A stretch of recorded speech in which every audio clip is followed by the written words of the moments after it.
Welcome everybody to a YouTube video today. We're going to be talking about Master Duel, one of the new releases that Konami just brought out. Just actually today. That's kind of crazy. So for some of the new players who probably don't know what to build, what to go for, what to craft, what to get, I'm going to talk to you right now about some of the options that you can go for, and some of them I highly recommended that you might want to be gunning for when playing this game. So as follows, there's going to be, of course, Decrow. Decrow being able to banish a card from your opponent's graveyard is pretty impressive. Sometimes there are some moments where you can like chain and disrupt your opponent's plays by banishing a card from the graveyard. It does end up minusing you a card from your hand, but you're 1-for-1ing your opponent that possibly might have gotten possibly 2 pluses, so it can disrupt your opponent's strategy. There is Effect Veiler, which does work alongside like Infinite Impermanence, being able to negate one of your opponent's monsters, but with this being a monster instead. There is, oh, I also forgot Gamma, if Gamma is not completely banned. Oh, we do have Gamma on 2 here, so you can also play Gamma to disrupt your opponent's plays as well. So then we also have Droplet Lockbird. If you were playing in a meta with a bunch of archetypes that draws a bunch of cards, there's always going to be Flavor of the Month sort of decks. Droplet Lockbird allows you to kind of keep those decks from drawing so much cards, and keeps you always ahead, sort of. Don't forget, hand traps are technically a -1. You are discarding a card to potentially negate a play that your opponent is doing, so keep that in mind. The only other card that allows you to plus off of it is Maxi. Maxi is possibly a 1-for-1, or even +1, +2, or +3, even depending on how your opponent plays it out. When you discard it, immediately after it resolves, if your opponent would special summon a monster, you get to draw a card. This is currently maxed at 3, and it is an ultra rare, so it is a bit pricey to craft, since ultra rares are one of the most scarce materials that we currently have in this game. So keep that in mind when you're wanting to craft any power cards. I do recommend picking up Maxis possibly, since you are going to face a couple of archetypes that might special summon, but if you don't meet any, it's at least good to have it in your inventory, so whenever you do meet those archetypes, or there is a higher ratio of those archetypes, then you can draw some cards, and it could allow you to draw cards that can out their board, because you might end up playing against some combo decks that might make some omni gates, so you might need to be careful about that. Alright, and then next we have Ash Blossoms and Joyous Brains. This is a catch-all. It's a good card that allows you to disrupt your opponent's plays. A lot of hand traps. It just involves a whole lot of disruption and keeping your opponent from killing you. And that's kind of important. It keeps your opponent from being able to add a card from the deck if they activate an effect to do so, or keeps them special summoning from the deck, or sending a card from the deck to the graveyard, which is pretty important, unless it's a cost. You can't keep them from sending a card to the graveyard if it's an effect. If you can keep them with effect, but not as a cost. Phrasing was bad there for a second. And alright. And then we have some more disruptive cards. Dimensional Shifter. Any cards that goes to the graveyard gets banished instead when you discard, or if you have no other cards in your graveyard, which is kind of nice, because if your opponent's playing a special summon oriented deck, it can disrupt your opponent's plays. Or if you're playing a deck yourself that loves having their own cards banished, this is a very good card for you.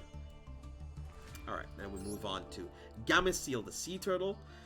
Kaiju, you do happen to fight against opponent's monsters that are often protected by being able to not be targeted by monster effects, card effects, spell effects, trap effects, and whatever other effects under the rainbow, right? And Kaijus do allow you to get rid of your opponent's monster by tributing over them. You do hand them a free monster, but if you're going to clear their board anyway, it doesn't really matter anymore. And then another disruption tool, which is Nibiru, the Primal Being. So if your opponent normals or special summons 5 or more monsters during this turn, quick effect, you contribute as many face-up monsters on a field as possible, and if you do, special summon this card from your hand, and then you give them a token equaling the total attack and defense of all the monsters you end up tributing, which is not bad to say the least. It's pretty good. And then we have Pot of Desires. Banishing 10 from top of your deck, and you draw 2 cards. A lot of people were like, oh my god, this is so bad, you banished 10. So put it in this way. This is very... Okay, look at it this perspective. If you were never going to be able to draw those cards anyway, over the space, the amount of turns it would take to draw those cards anyway, you're cashing that in to draw 2 random from the leftover cards in your deck, which effectively doesn't necessarily change too much what would have happened anyway. Unless you're in a situation where, crap, I really don't want to banish anything because I have everything I really need already, then sure, then that's fine.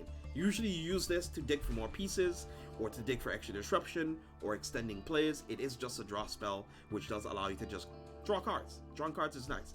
Drawing cards is good in Yu-Gi-Oh!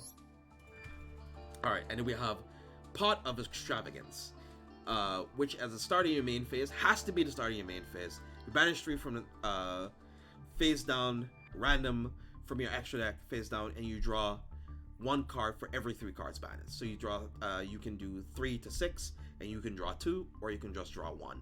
And then for the rest of this turn, after it resolves, you cannot draw any more cards, which is okay. That's fine, I guess. And then we have Dark Ruler No More, which negates all face-up monster effects, and your opponent can't chain in response to that card. In response to this card activation, you can't chain any monsters in response to this. But what you could do as a cheeky play is that if you have like a field effect from a spell or trap card, so you can activate a trap effect, and then you can have another effect that targets this card, Dark Ruler, to negate it face up, a face up card to negate. So then you can activate the trap card in response to, I don't know, draw a card or something, or pop a card from somebody else, or do something, and then you could chain to target it. So you can kind of respond to it, but you also can't. And then we also have Lightning Storm, which is one of the more early, newest removal spells that can either clear your opponent's monsters or clear your opponent's back row if they have any back row to activate. So it can help you all out in a very tough situation. And then we have Pot of Prosperity. You can banish 3 cards to 6 cards of your choice from your extra deck face down after this. And then the damage your opponent takes is halved. And Excavate, which is meaning revealing the top cards of your deck equal to the amount of cards that you banish face down, between 3 or 6. So you can only choose 3 or 6 cards. So you can only reveal 3 or 6. And then you could choose to add one of those cards. And then, let's see, do you shuffle? Or you put them to the bottom in any order as you resolve this card.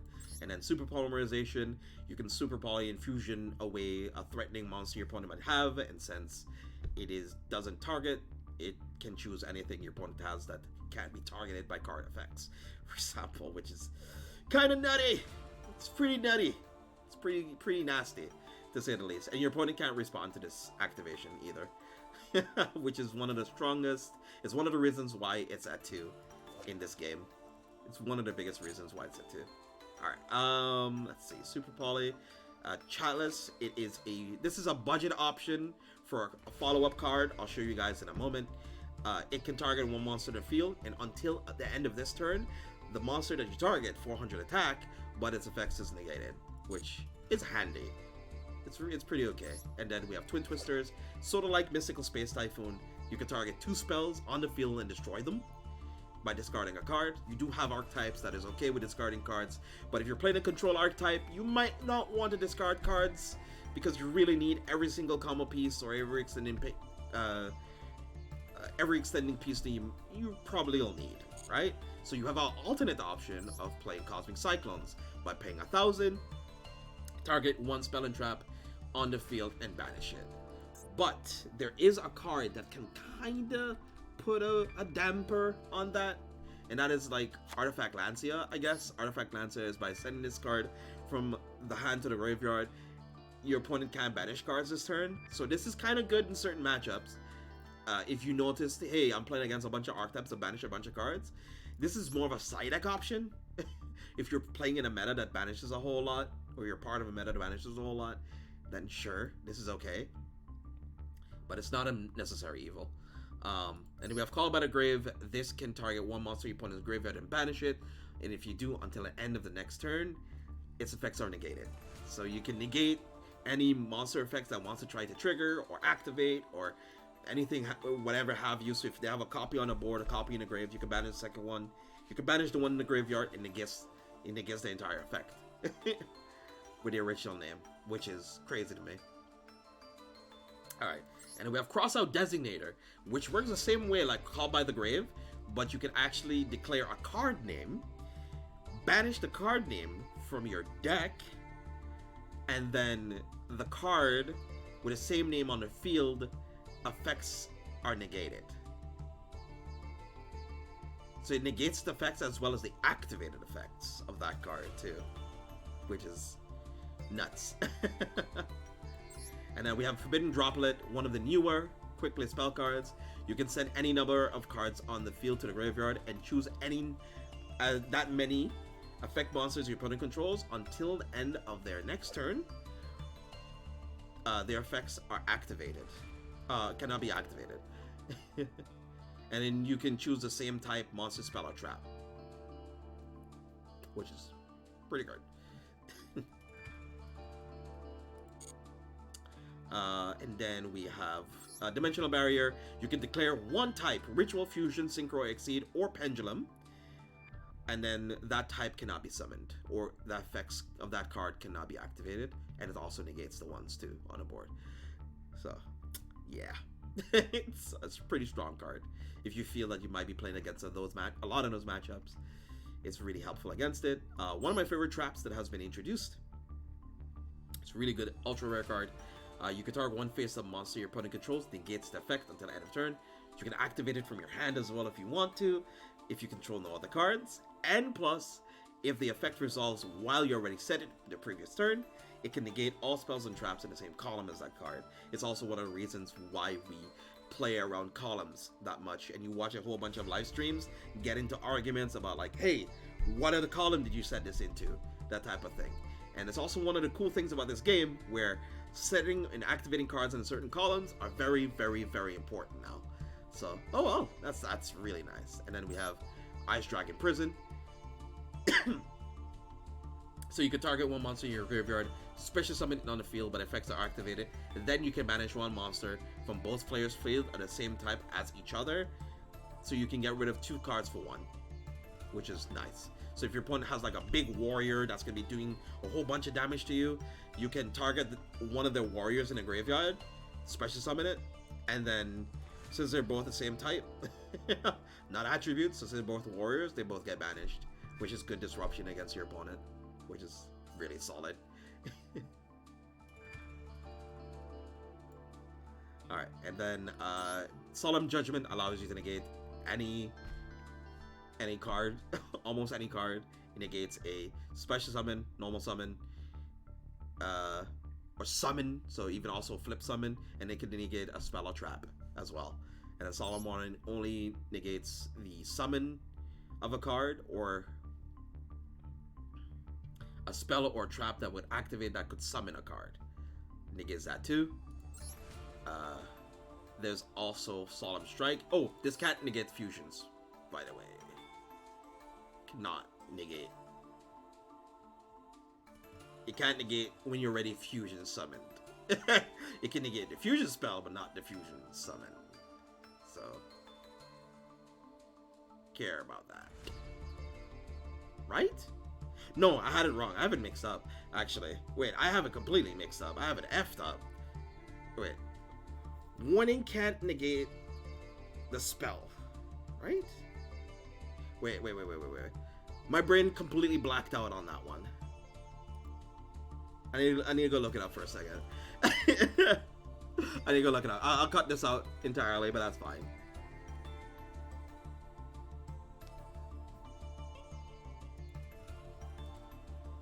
That's fine. That's okay.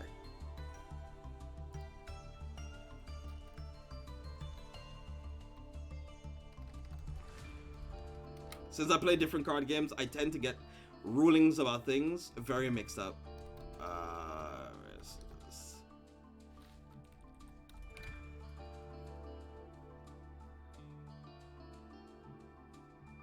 Hurry up.